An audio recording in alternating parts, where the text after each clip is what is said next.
Elle ne passe pas inaperçue. Ces coccinelles et autres combis étaient visibles ce week-end dans le parc du Château Saint-Louis au Risset. Collectionneurs et passionnés ont fait le déplacement pour exposer leurs voitures aux yeux de tous lors de la 10e édition du Cox Avenue, retardée à cause de la pandémie de Covid-19.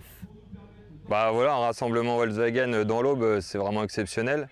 On l'a une fois tous les 2 ans, donc on essaye de venir pour en profiter un petit peu entre passionnés. Mais attention, toutes les Volkswagen n'étaient pas conviées.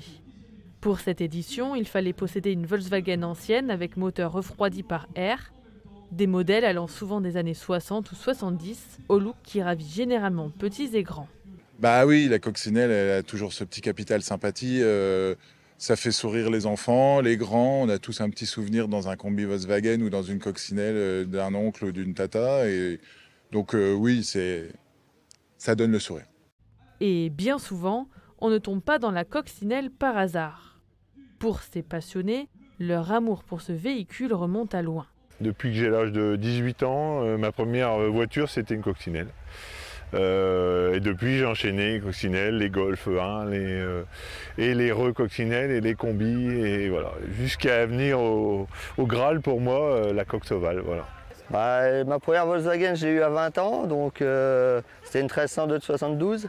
Et puis derrière, j'ai eu beaucoup de voitures de sport, tout ça, mais la Volkswagen, c'est autre chose. C'est un esprit, c'est la bonne humeur, c'est les amis.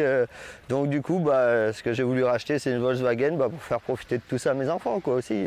Certaines sont classiques. Alors c'est une coccinelle de 72, mais qui ressemble tout à fait à une 66. Changement de porte, capot, tout ça, qui a été restauré en 98. D'autres plus originales. Pour la petite histoire, vu qu'on a gardé le contact entre les différents propriétaires, donc c'est Cannibal Letter qui l'a dessiné. Et lui maintenant il fait des graphes sur Paris, sur Dijon, sur les bâtiments. C'est un peu une œuvre d'art sur roue quoi. Au total, l'événement a accueilli plusieurs centaines de véhicules, avec la participation d'associations et de passionnés venus de toute la France.